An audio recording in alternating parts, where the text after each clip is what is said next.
Mística Ciudad de Dios. Segunda parte, libro 5, capítulo 28. Comienza Cristo Redentor nuestro a recibir y llamar sus discípulos en presencia del Bautista, y da principio a la predicación. Manda el Altísimo a la Divina Madre que le siga. Punto 1017. A los 10 meses después del ayuno que nuestro Salvador andaba en los pueblos de Judea, obrando como en secreto grandes maravillas, determinó manifestarse en el mundo, no porque antes hubiese hablado en oculto de la verdad que enseñaba, sino porque no se había declarado por Mesías y Maestro de la vida, y llegaba ya el tiempo de hacerlo, como por la sabiduría infinita estaba determinado. Para esto volvió su Majestad a la presencia de su precursor y bautista Juan, porque mediante su testimonio que le tocaba de oficio darle al mundo, se comenzase a manifestar la luz en las tinieblas. Tuvo inteligencia el Bautista por revelación divina de la venida del Salvador, y que era tiempo de darse a conocer por Redentor del mundo, y verdadero Hijo del Eterno Padre. Y estando prevenido San Juan con esta ilustración, vio al Salvador que venía para él, y exclamando con admirable júbilo de su espíritu, en presencia de sus discípulos, dijo: «Mirad al Cordero de Dios, este es». Correspondió este testimonio y suponía no sólo al otro que con las mismas palabras había dado otras veces el mismo precursor de Cristo, pero también a la doctrina que más en particular había enseñado a sus discípulos, que asistían más a la enseñanza del Bautista. Y fue como decirles: «Veis ahí al Cordero de Dios, de quien os he dado noticia, que ha venido a redimir el mundo y a abrir el camino del cielo». Esta fue la última vez que vio el Bautista a nuestro Salvador por el orden natural, aunque por otro le vio en su muerte y tuvo su presencia, como después diré en su lugar. Punto 1018. Oyeron a San Juan 2 de los primeros discípulos que con él estaban, y, en virtud de su testimonio y de la luz y gracia que interiormente recibieron de Cristo nuestro Señor, le fueron siguiendo y convirtiéndose a ellos. Su Majestad amorosamente les preguntó qué buscaban y respondieron ellos que saber dónde tenía su morada. Y con esto los llevó consigo y estuvieron con él aquel día, como lo refiere el evangelista San Juan. El uno de estos dos dice que era San Andrés, hermano de San Pedro, y no declara el nombre del otro, pero, según lo que he conocido, era el mismo San Juan Evangelista, aunque no quiso declarar su nombre por su gran modestia. Pero él y San Andrés fueron las primicias del apostolado en esta primera vocación, porque fueron los que primero siguieron al Salvador, solo por testimonio exterior del Bautista, de quien eran discípulos, sin otra vocación sensible del mismo Señor. Luego San Andrés buscó a su hermano Simón y le dijo cómo había topado al Mesías, que se llamaba Cristo, y le llevó a él, y mirándole su Majestad le dijo: «Tú eres Simón, hijo de Joná, y te llamarás Cefas», que quiere decir Pedro. Sucedió todo esto en los confines de Judea, y determinó el Señor entrar el día siguiente en Galilea, y halló a San Felipe y le llamó diciéndole que le siguiese. Y luego Felipe llamó a Natanael y le dio cuenta de lo que le había sucedido y cómo habían hallado al Mesías, que era Jesús de Nazaret, y llevóle a su presencia. Y habiendo pasado con Natanael las pláticas que refiere San Juan en el fin del capítulo 1 de su Evangelio, entró en el discipulado de Cristo nuestro Señor en el 5º lugar. Punto 1019. Con estos 5 discípulos, que fueron los primeros fundamentos para la fábrica de la nueva Iglesia, entró Cristo nuestro Salvador predicando y bautizando públicamente por la provincia de Galilea, y esta fue la primera vocación de estos apóstoles, en cuyos corazones, desde que llegaron a su verdadero Maestro, encendió nueva luz y fuego del divino amor y los previno con bendiciones de dulzura. No es posible encarecer dignamente lo mucho que le costó a nuestro divino Maestro la vocación y educación de estos y de los demás discípulos para fundar la Iglesia. Buscólos con solicitud y grandes diligencias, llamólos con poderosos, frecuentes y eficaces auxilios de su gracia, ilustrólos e iluminó sus corazones con dones y favores incomparables, admitiólos con admirable clemencia, criólos con tan dulcísima leche de su doctrina, sufriólos con invencible paciencia, acariciólos como amantísimo padre a hijos tiernos y pequeñuelos. Y como la naturaleza es torpe y ruda para las materias altas, espirituales y delicadas del interior, en que no sólo habían de ser perfectos discípulos, sino consumados maestros del mundo y de la Iglesia, venía a ser grande la obra para formarlos y pasarlos del estado terreno al celestial y divino, a donde los levantaba con su doctrina y ejemplo. Altísima enseñanza de paciencia, mansedumbre y caridad dejó su majestad en esta obra para los prelados, príncipes y cabezas que gobiernan súbditos, de lo que deben hacer con ellos. Y no fue menor la confianza que nos dio a los pecadores de su paternal clemencia, pues no se acabó en los apóstoles y discípulos sufriendo sus faltas y menguas, sus inclinaciones y pasiones naturales. Antes bien se estrenó en ellos con tanta fuerza y admiración para que nosotros levantemos el corazón y no desmayemos entre las innumerables imperfecciones de nuestra condición terrena y frágil. Punto 1020. Todas las obras y maravillas que nuestro Salvador hacía en la vocación de los apóstoles y discípulos y en la predicación, conocía la Reina del Cielo por los medios que dejo repetidos, y luego daba gracias al Eterno Padre por los primeros discípulos, y en su espíritu los reconocía y admitía por hijos espirituales, como lo eran de Cristo nuestro Señor, y los ofrecía a su majestad divina con nuevos cánticos de alabanza y júbilo de su espíritu. Y en esta ocasión de los primeros discípulos tuvo una visión particular en que le manifestó el Altísimo de nuevo la determinación de su voluntad santa y eterna sobre la disposición de la redención humana y el modo como se había de comenzar y ejecutar por la predicación de su Hijo Santísimo. Y díjola el Señor: Hija mía y paloma mía escogida, entre millares, necesario es que acompañes y asistas a mi unigénito y tuyo en los trabajos que ha de padecer en la obra de su redención humana. Ya se llega el tiempo de su aflicción y de abrir yo por este medio los archivos de mi sabiduría y bondad,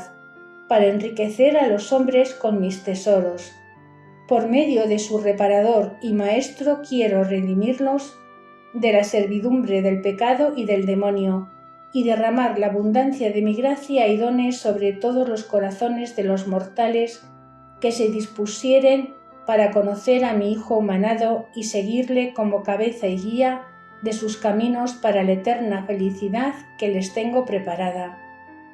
Quiero levantar del polvo, enriquecer a los pobres, derribar los soberbios, ensalzar a los humildes, alumbrar a los ciegos en las tinieblas de la muerte,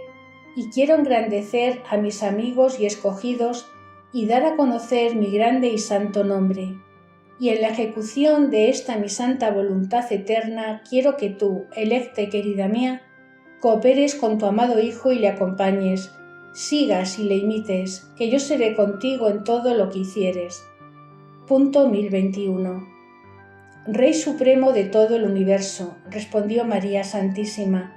de cuya mano reciben todas las criaturas el ser y la conservación, aunque este vil gusanillo sea polvo y ceniza. Hablaré por vuestra dignación divina en vuestra real presencia.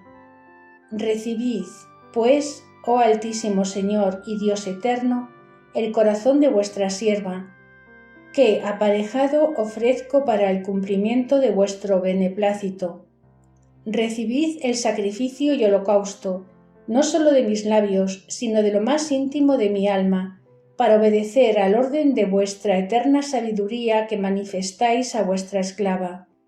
Aquí estoy postrada ante vuestra presencia y majestad suprema. Hágase en mí enteramente vuestra voluntad y gusto.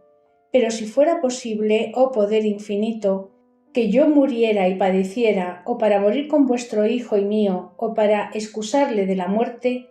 este fuera el cumplimiento de todos mis deseos y la plenitud de mi gozo, y que la espada de vuestra justicia hiciera en mí la herida, pues fui más inmediata a la culpa. Su majestad es impecable por naturaleza y por los dones de su divinidad. Conozco, Rey justísimo, que siendo vos el ofendido por la injuria de la culpa, pide vuestra equidad satisfacción de persona igual a vuestra majestad, y todas las puras criaturas distan infinito de esta dignidad. Pero también es verdad que cualquiera de las obras de vuestro unigénito humanado es sobreabundante para la redención, y su majestad ha obrado muchas por los hombres. Y si con esto es posible que yo muera porque su vida de inestimable precio no se pierda, preparada estoy para morir. Y si vuestro decreto es inmutable, concededme, Padre y Dios Altísimo, si es posible, que yo emplee mi vida con la suya. En esto admitiré vuestra obediencia, como la admito en lo que me mandáis que le acompañe y siga en sus trabajos. Asístame el poder de vuestra mano para que yo acierte a imitarle y cumplir vuestro beneplácito y mi deseo. Punto 1022. No puedo con mis razones manifestar más de lo que se me ha dado a entender de los actos heroicos y admirables que hizo nuestra gran Reina y Señora en esta ocasión y mandato del Altísimo y el fervor ardientísimo con que deseó morir y padecer, o para excusar la pasión y muerte de su Hijo Santísimo, o para morir con él. Y si los actos fervorosos del amor afectivo, aun en las cosas imposibles, obligan tanto a Dios que se da por servido y por pagado de ellos, cuando nacen de verdadero y recto corazón, y los acepta para premiarlos en alguna manera como si fueran obras ejecutadas, ¿qué tanto sería lo que mereció la Madre de la Gracia y del Amor con él, que tuvo en este sacrificio de su vida? No alcanzan el pensamiento humano ni el angélico a comprender tan alto sacramento de amor, pues le fuera dulce padecer y morir, y vino a ser en ella mucho mayor el dolor de no morir con su Hijo que el quedar con vida viéndole morir a él y padecer, de que diré más en su lugar.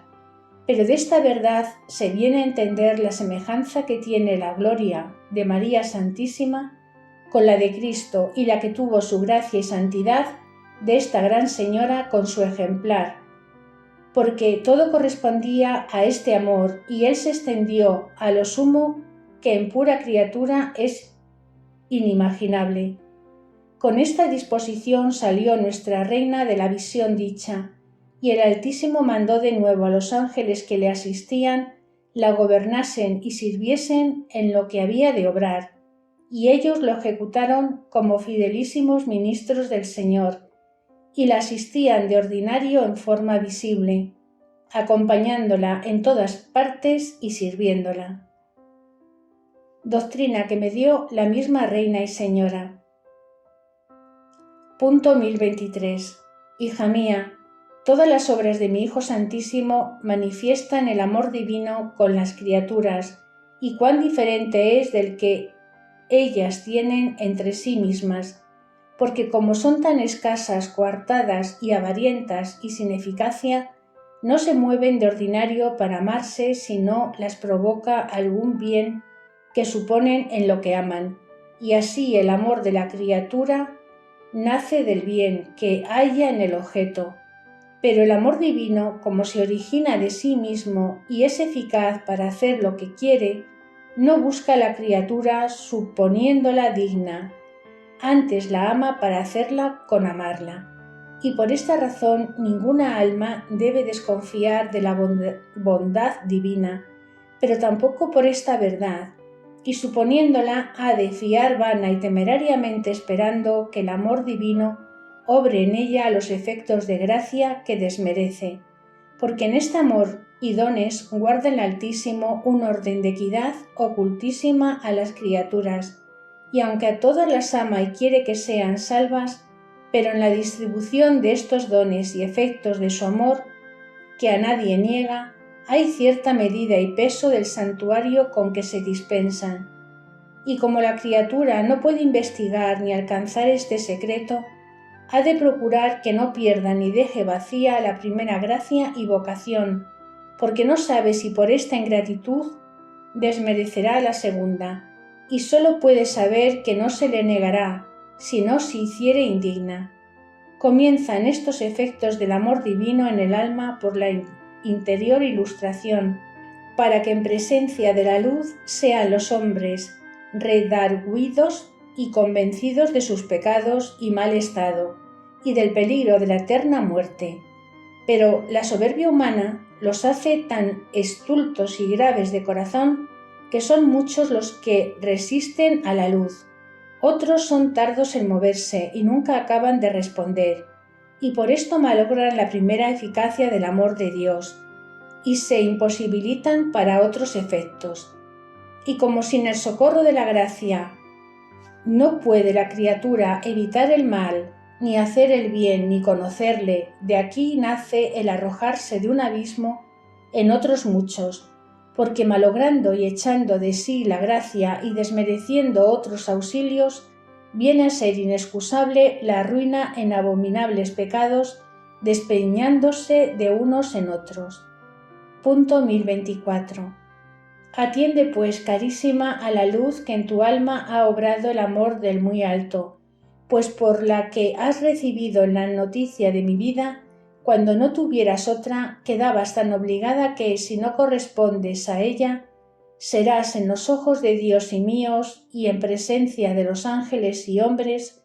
más reprensible que ninguno otro de los nacidos.